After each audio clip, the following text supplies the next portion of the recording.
Muy buenos días, les vamos a presentar este informe especial de Puntecool.com sobre el coronavirus, conocido como COVID-19, el brote de coronavirus aquí en Puntecool.com.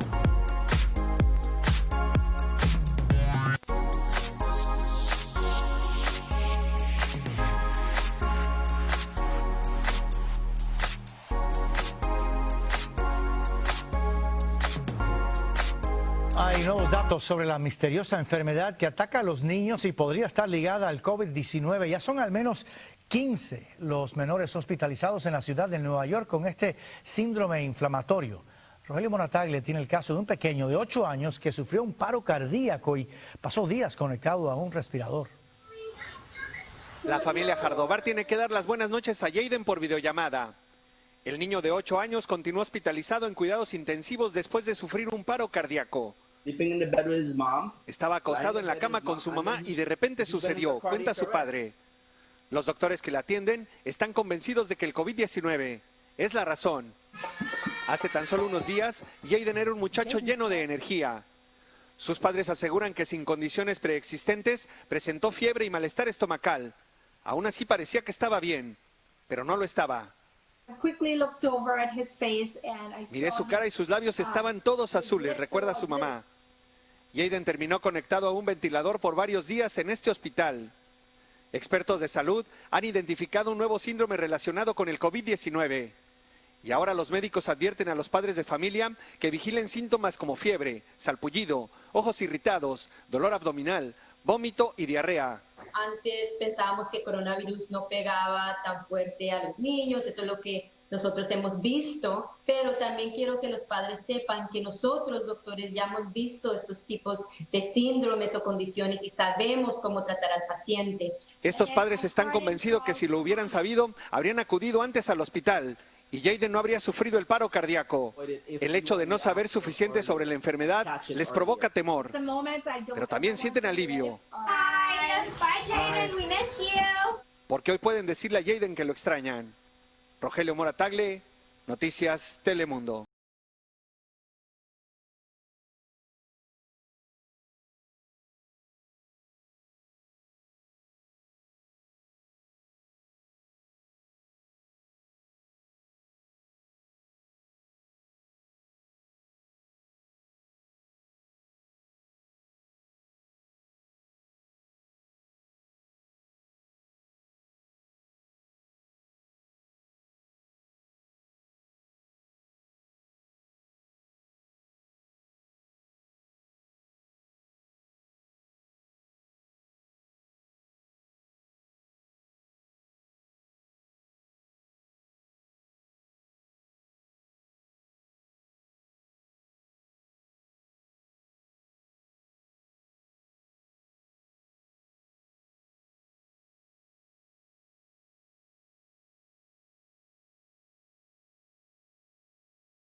Una vacuna experimental contra el coronavirus ya le fue administrada a los primeros voluntarios sanos en Estados Unidos. Esta vacuna está siendo desarrollada por la farmacéutica Pfizer y su socio BioNTech.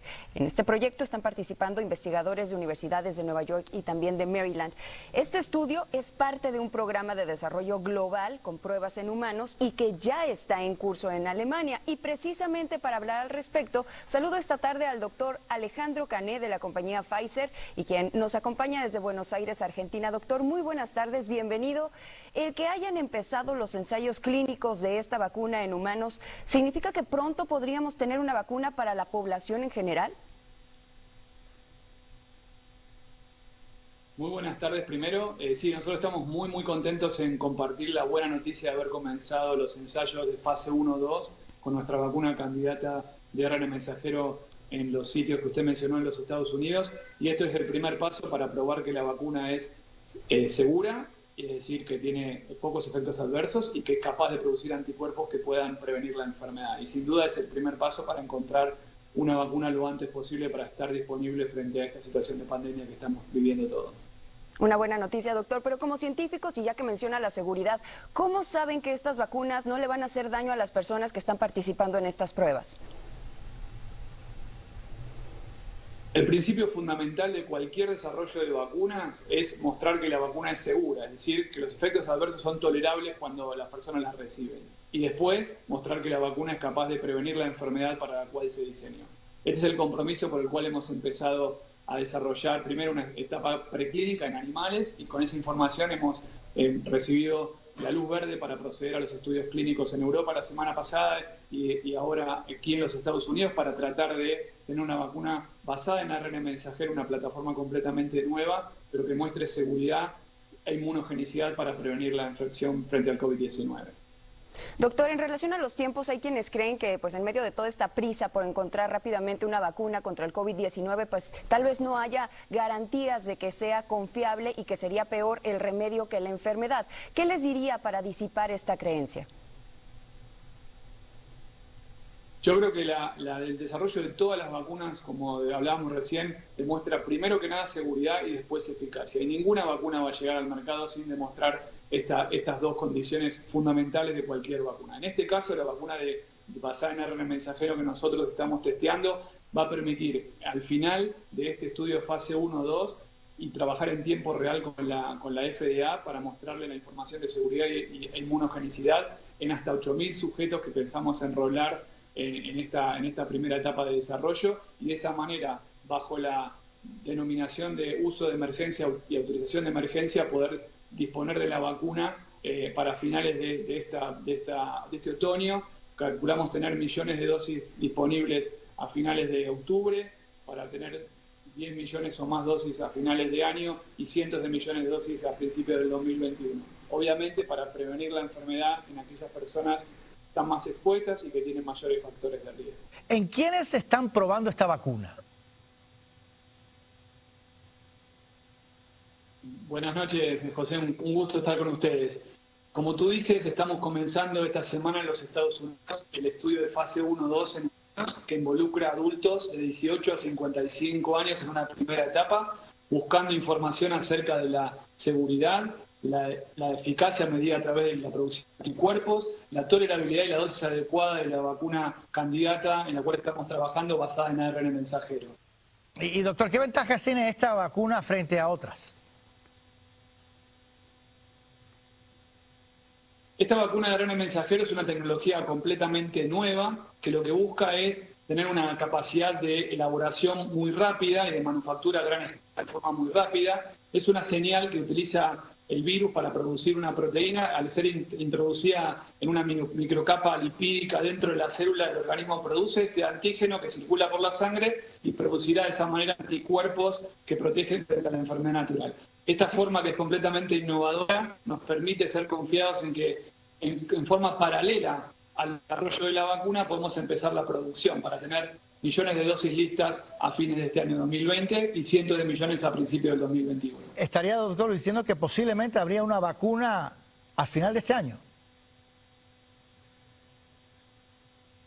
Nosotros estamos trabajando en forma confiada y completamente en contacto con la FDA para producir en forma real y compartir en forma directa los datos de inmunogenicidad y de seguridad, de manera tal que para octubre de este año nosotros pretendimos tener información y compartirla con la FDA, y en paralelo estamos empezando la producción para tener la vacuna cuanto antes sea posible. Obviamente los resultados de inmunogenicidad y seguridad nos van a permitir estar más cerca de la vacuna. Doctor Alejandro Bocané, muchísimas gracias por estar con nosotros.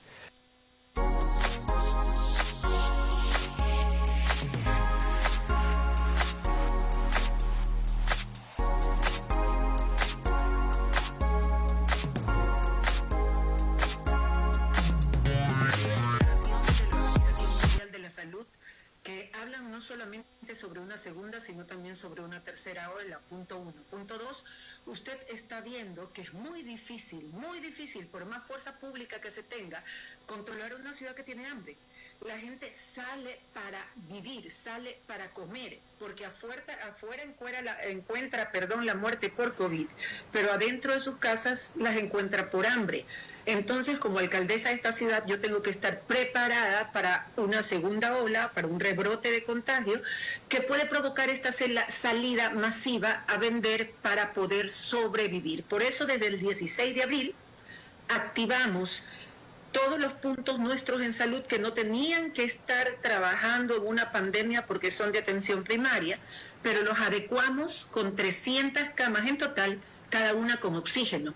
Contratamos más médicos y ahora tenemos 500 médicos atendiendo a la gente. Y de la fecha hasta ahora hemos atendido 17,000 pacientes. Solamente en 2 de las clínicas exclusivas para COVID se atendieron 2,000 personas con COVID y 200 necesitaron oxígeno por varios días en nuestro centro de convenciones, que hubieran ido a todos los hospitales del Ministerio de Salud Pública o del Seguro Social, y que al atenderlos de manera primaria en sus sitios de vivienda y luego atenderlos de manera urgente en el centro de convenciones salvándoles la vida, bajaron la intensidad y la presión en toda la cadena de salud y de emergencia y de llamadas de emergencia. Yo creo más en lo que veo que en lo que escucho. ¿Qué es lo que tengo hasta el momento? Según el COE Nacional, ha hecho en Guayaquil una muestra de 3.400 pruebas. Y según nos dijeron, había un 3% de contagio. Esas son cifras oficiales que vienen desde el COE Nacional. Pero esta ciudad se abre solamente cuando yo tenga cifras reales hechas por nosotros. Nosotros estamos haciendo un muestreo con fichas técnicas, poniéndole peso poblacional a los distintos sectores de la ciudad, por edad y por sexo, no escogiendo aleatoriamente a cualquier persona. Esto es como una encuesta de las que se hacen en época electoral. Trabajo con la mesa de médicos y trabajo con la empresa técnica de encuestas. Esas encuestas o estas muestras estarán listas mañana miércoles.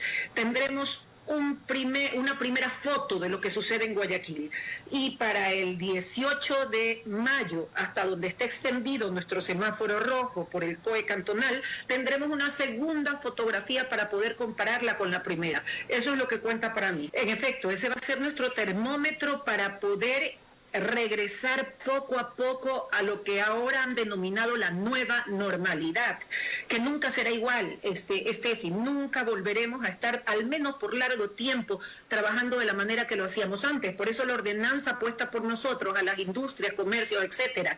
Y por otro lado, tenemos que seguir también las normas dadas por la Organización Mundial de la Salud para poder regresar al trabajo cotidiano. ¿Cuáles son estas? Muy sencillas.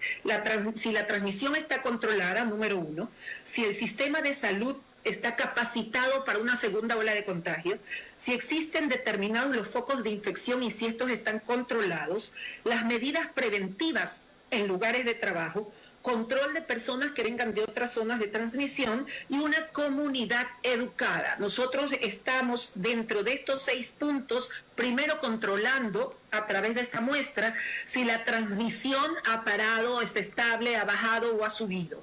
Y luego los focos de infección, que también nos va a decir esta muestra dónde están en la ciudad.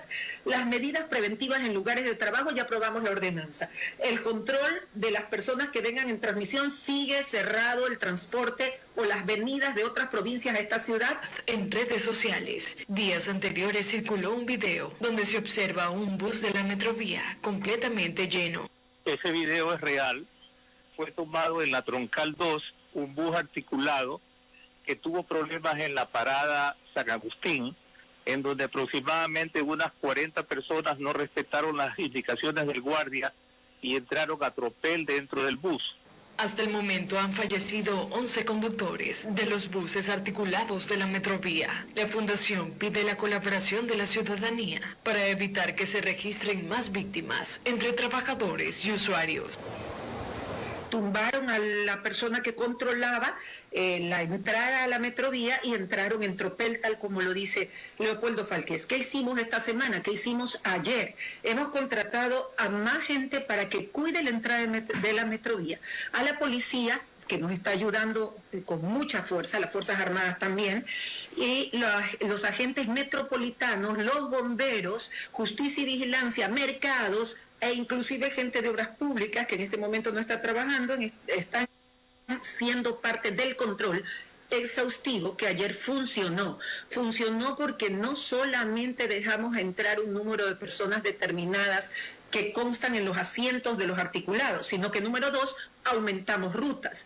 Aumentamos también a los buses que se conectan con las mismas, alimentadores. Y por otro lado, en cada parada íbamos tomando un grupo de personas, es decir, para ponerle un ejemplo, parada 1 entran 10 de los 35, en la parada 2 entran 10 más de los 35, en la parada 3, según van bajando y según van entrando, la gente puede ingresar a la metrovía. Ayer resultó muy bien. Los pasajeros deben estar vivos en primer lugar.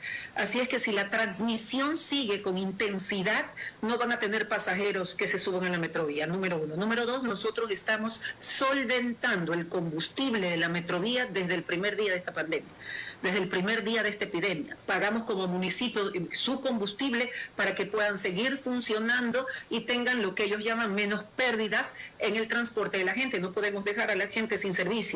Y por otro lado están las 17 rutas de la salud que transitan por toda la ciudad y el orden que tenemos en las entradas de Guayaquil para que hayan carriles exclusivos para las personas que están vinculadas con la alimentación, con la salud y con la placa que le toca ese día, y otro carril para controlar con personal quién tiene o no salvoconductos. El control es en toda la ciudad, pero si usted me dice que se debe poner una persona por un agente por persona a 2.750.000 habitantes, es difícil. Entonces yo me tengo que preparar para que las personas que se contagien tengan un sitio donde ir, un punto cercano de la casa, que son nuestras 8 hospitales del día y nuestras 32 clínicas móviles. Y por otro lado, poderlos trasladar a un sitio donde puedan pasar 24, 48, 72 horas con oxígenos hospitalizados antes de que colapsen.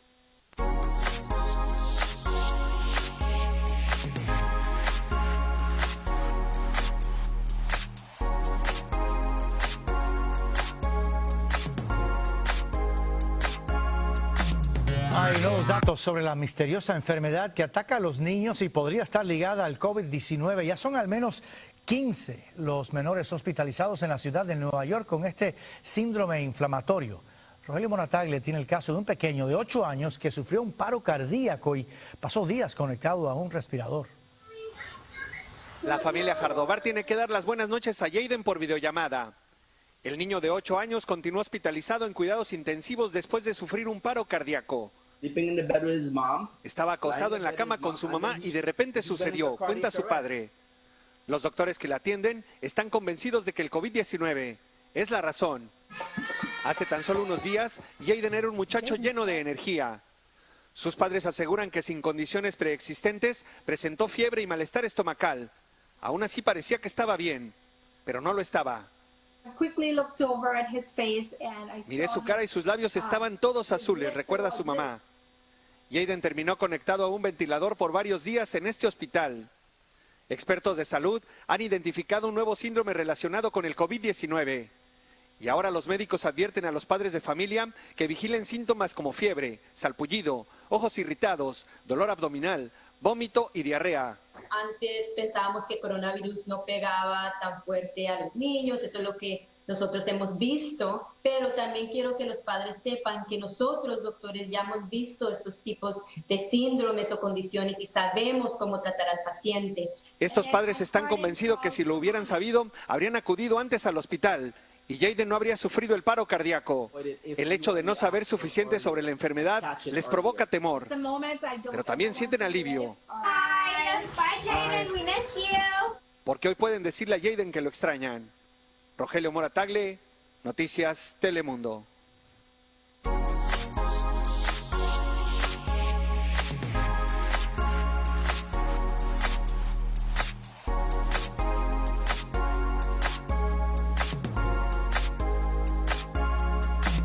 que Ecuador es uno de los países más castigados por el virus. Está cerca de los 32.000 contagios y los decesos son más de 1.500. A la luz de las cifras, la ciudadanía está mostrando su descontento. A su vez, los expertos critican la forma en la que las autoridades están llevando los recuentos de los datos. Nuestra corresponsal, María Isabel Ceballos, nos explica los motivos de esos señalamientos. Ecuador es uno de los países de América Latina más afectados por la COVID-19. Pero si los datos oficiales la ubican entre los primeros puestos del continente en gravedad de la pandemia, aún más graves son las informaciones sobre el subregistro de muertes. Entre marzo y abril de 2020 fallecieron al menos 9.300 personas de manera extraordinaria, pero no pudo ser comprobado si fueron víctimas de COVID-19 porque no se aplicaron las respectivas pruebas. Un estudio científico del grupo One Health de Quito comparó las cifras de muertes registradas en el mismo periodo en los 3 últimos años, con variables técnicas, y esto fue lo que encontró. Nosotros lo hemos correlacionado con el inicio de de los casos oficiales de COVID. ¿Qué quiere decir esto? Tuvimos un pico de casos oficiales de COVID y esto se presentó 12 días antes del pico de las muertes oficiales de COVID.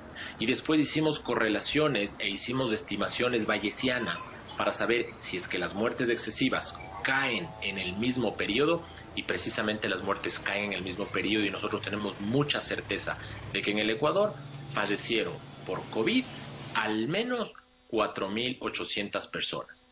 Y de eso simplemente quiere decir que el resto de la población se infectó, no tuvo mayor sintomatología y estuvo en la comunidad cuando nosotros en realidad diagnosticábamos 1.000 casos diarios, habían 10.000 casos diarios. Otro hallazgo del estudio es que las personas con menores ingresos económicos contagiadas por la COVID-19 tuvieron una tasa de mortalidad de 350% más que el grupo de población con más ingresos. Por ejemplo, el cantón San Borondón, que registra una población con condiciones de vida en su mayoría acomodadas, tuvo el mayor índice de contagios por número de habitante, pero la menor tasa de mortalidad en comparación con otros cantones. ¿Cuáles son las explicaciones? Tengo algunas. La primera, en San Borondón se hicieron muchas más pruebas diagnósticas porque la gente con dinero puede acceder al sistema privado también. Segundo, la gente que vive en esas zonas de Guayaquil tiene más acceso a los hospitales y seguramente más acceso a un ventilador y más acceso a oxígeno, que fue lo que faltó muchas veces. La gente con menos recursos económicos en otros cantones se enfermaron, necesitaban un hospital, necesitaban oxígeno, pero no lograron acceder a ese mismo sistema. El trabajo científico desarrollado y que se publicará en los próximos días concluye también que Ecuador tiene uno de los más altos case fatality rate, índices de letalidad por enfermos entre los países en vías de desarrollo. El experto señala que las medidas de confinamiento se habrían aplicado en el país al menos una semana tarde y que las cifras no han sido manejadas de manera técnica. En medio de la crisis por el manejo de la gran cantidad de fallecidos, cuerpos que no aparecen para ser enterrados por sus familiares y este alto subregistro de muertes, fueron encontrados en los últimos días más de 200 cadáveres en descomposición en containers, 131 de los cuales no tienen identificación alguna, lo que al momento investiga la Fiscalía de la Nación.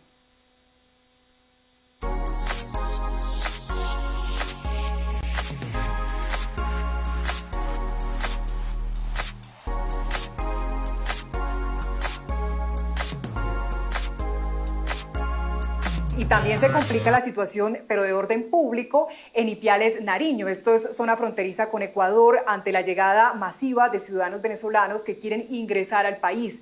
Esta madrugada se presentaron desmanes en el puente Rumichaca. David Sánchez, usted ha estado al tanto de esta información. Cuéntenos qué está pasando ahora. Daniela y televidentes, buenas tardes. Pues a esta hora hay una tensa calma. Sin embargo, continúa la llegada de migrantes que están siendo, según ellos, expulsados y presionados por las autoridades ecuatorianas para ingresar a territorio colombiano. Ayer precisamente se registraron desórdenes por el intento de entrar a la fuerza a territorio colombiano. A la fuerza intentaron ingresar a territorio colombiano este grupo de ciudadanos venezolanos, por lo que la Policía Nacional tuvo que intervenir para controlar los desmanes. Al no tener ningún tipo de solución, ellos acamparon en el puente del lado ecuatoriano y ya el día de hoy intentaron ingresar a la fuerza para el territorio colombiano, quitando las vallas e intentando agredir los policías que se encontraban aquí de servicio. Está muy berraco, toca tener cuidado acá, que están alborotados, están endiablados esos venezolanos. La llegada de migrantes venezolanos al puente Rumichaca se ha incrementado en la última semana. Muchos de ellos han denunciado que las autoridades ecuatorianas los presionan y amenazan para que salgan de su país e ingresen a Colombia. Como 400, sin exagerar. Caminando. Es más, me atrevo a decir que es más de 400. Y allá se encuentran como 100.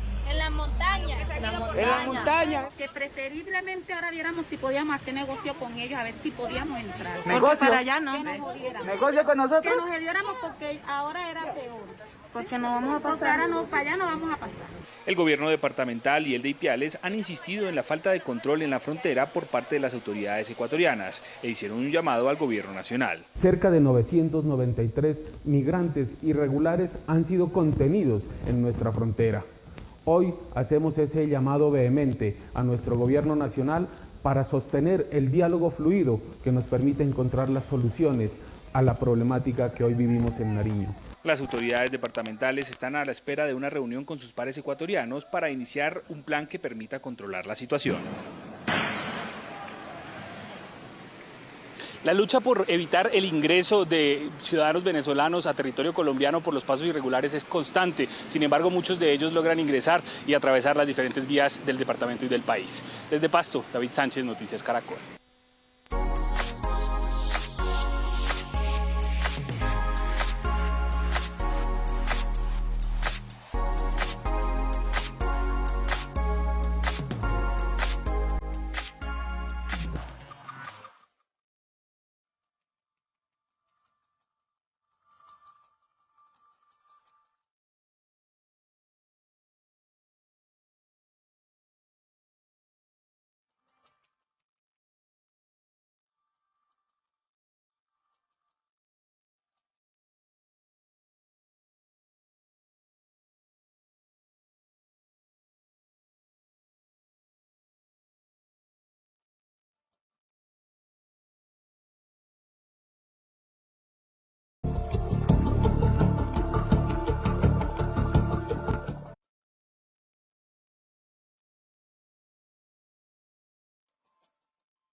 Este renderizado VR se creó utilizando un escáner tag de un paciente que está siendo tratado por COVID-19 en el Hospital Universitario George Washington.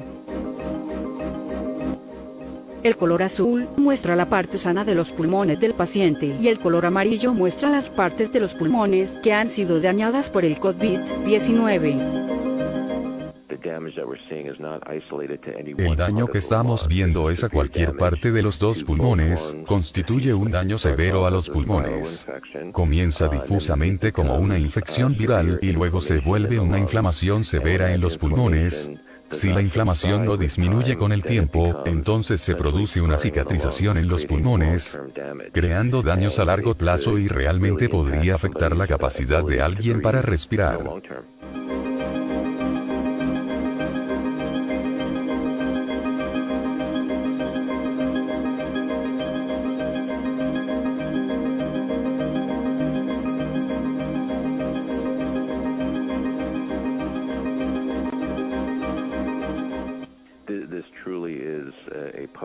Es realmente un problema de salud pública y un fenómeno de salud que está afectando a todos los grupos de edad y casi a todos los países.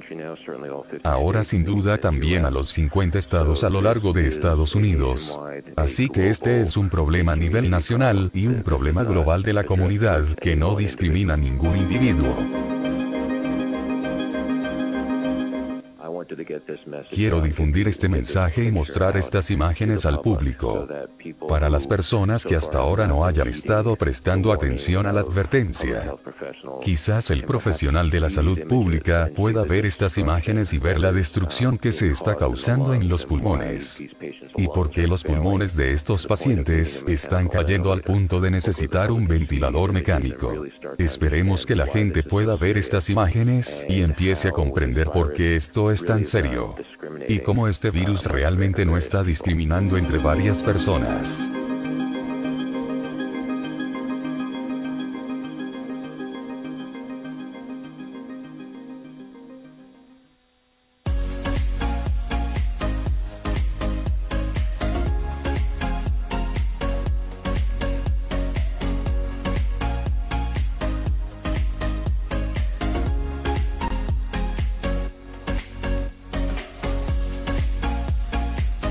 Bien, así estamos llegando ya a la parte final de nuestro informativo del día de hoy, miércoles 6 de mayo. Nos estaremos viendo el día de mañana con más información, más noticias acerca del COVID-19. Muchas gracias a todos ustedes, gracias por haber mirado esta transmisión de Montepool.com.